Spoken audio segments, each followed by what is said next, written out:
असं त्याने त्याच्या आईला हाणलं नाही. आपल्याकडे हाणतात का? मग त्या मुलाने त्याच्या आईला काहीच न म्हणता तो मुलगा तिथून निघून गेला. गेल्याच्या नंतर अंगणात एक कुत्रं बसलेलं होतं. लहान मुलं सर्वांनाच माहिती थोडतरी असतात. एक दगड उचलला, त्या कुत्र्याला फेकून मारला. त्या कुत्र्याने पण भागता पडता विचार केला नाही. सर सर सर सर पळाला आणि एका माणसाला जाऊन चावलं. तो माणूस कोण होता? बँकेचा मॅनेजर. कुणाला कर्म फिरून त्याच्यात जीवन जगत असताना कर्म चांगले करा. एक जण म्हणलं ताई आम्ही कर्म चांगलेच करतो, आम्हाला वाईट कर्म करता येत नाही. तुम्ही चालताना तुमच्या पायाखाली किती किड्या मुंग्या चिरडल्या तुम्हाला माहितीये का? तुम्ही कर्म करतात का नाही? मग महाराज म्हणतात केले कर्म झाले त्याची भोग आले आणि उपजले मेले. जैसे कर्म केले त्याची भोग आले, जैसे कर्म केले त्याची भोग आले, जैसे कर्म केले त्याचे भोग आले, जैसे कर्म केले त्याचे भोग आले.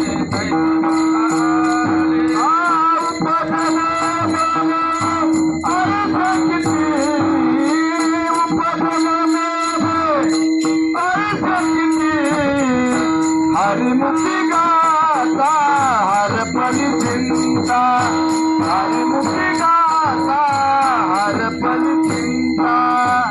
उपजल मेले ऐसे गीती, उपजल मेले ऐसे गीती. हरिमुखी गाता हर पल चिंता, हरिमुखी गाता हर पल चिंता. केले कर्म झाले त्याची भोग आले उपजले मेले ऐसे गीते. ऐका, तुम्ही जर वाईट कर्म करून जर मेलात तरी पुन्हा तुम्हाला या पृथ्वी तलावरती येऊनच कर्म फेडावे लागतात. जीवन जगत असताना कर्म चांगले करा. माणसं जरी नसली बघत तरी देव बघतोय. बाळमामा सर्व काय बघतात, कोण चांगले कर्म करतोय कोण वाईट कर्म करतोय. ऐका, महाभारतातील एक दृष्टांत सांगते. महाभारतामध्ये धर्मराजा दुर्योधन आणि दुष्यंतन होता. दुर्योधन आणि धर्मराजाने दूध खेळायला सुरुवात केली. दूध म्हणजे काय? आपल्याकडे पत्ते. ऐका, आपल्याकडे किती असतात? 10, 20, 30, 40. त्याच्यावर कुणी देत. पण त्या काळात आधी काय करावं लागायचं? इस्टेट प्रॉपर्टी सर्व काही डावावरती लावायचं. मग डाव सुरू झाला. धर्मराजाचा आणि दुर्योधनाचा डाव सुरू झाला. शकुनी मामा आला. शकुनी मामाच्या हाड्याच्या काळोळी डाव सुरू झाला. पहिल्यांदा काय लावलं डावावरती? इस्टेट प्रॉपर्टी सर्व काही डावावरती लावलं. डाव सुरू झाला. पहिल्याच डावाला धर्मराजा हारला. धर्मराजाला दूध खेळायचं ज्ञान नव्हतं तरी पण धर्मराजा दूध खेळायला बसला. हारल्याच्या नंतर इस्टेट प्रॉपर्टी सर्व काही दुर्योधनाच्या नावावरती झाली.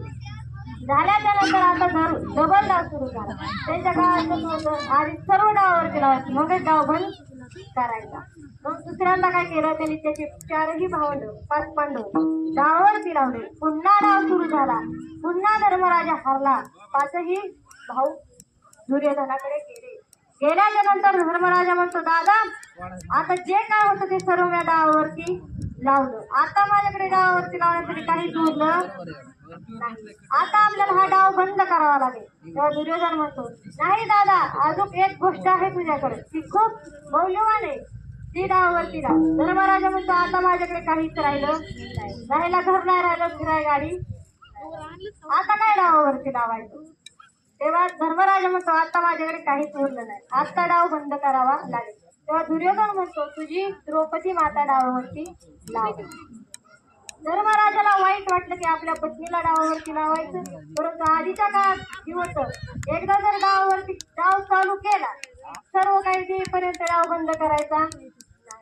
पुन्हा डाव सुरू झाला. जे घडायला होतं तेच घडलं. धर्मराजा डावावरती हारला. हारल्याच्या नंतर द्रौपदी माता दुर्योधनाकडे आली. तेव्हा दुर्योधन म्हणतो जा दुष्टसनात घेऊन येते द्रौपदी मातेला. द्रौपदी मातेला दरबारमध्ये आणलं जातं. तेव्हा दुर्योधन म्हणतो बघतोच काय दुष्टसना, ओढ तिची साडी, आधी होती ती आपली होईल पण आता झाली आपली दासी. तो दुर्योधन एकही मिनिटाचा विचार न करता त्या द्रौपदी मातेची साडी ओढून आणला. तिचे 5ही नवरे तिच्या तोंडासमोर बसले होते, परंतु एकाने देखील तिला वाचवण्याचा प्रयत्न केला नाही, कारण ती पण डावावरती हरलेले होते. मग ऐका, द्रौपदी मातेला कळलं की आता आपल्याला ह्याला कुणीच वाचवा येणार नाही, द्रौपदी मातेने देवाचा धावा केला. देवाने आपल्या भक्तासाठी गरुडाला पाठवलं, परंतु भक्ताचा त्रास सहन होईना म्हणून देवाने गरुडाला मागं पाडलं आणि देव पुढे धावणार.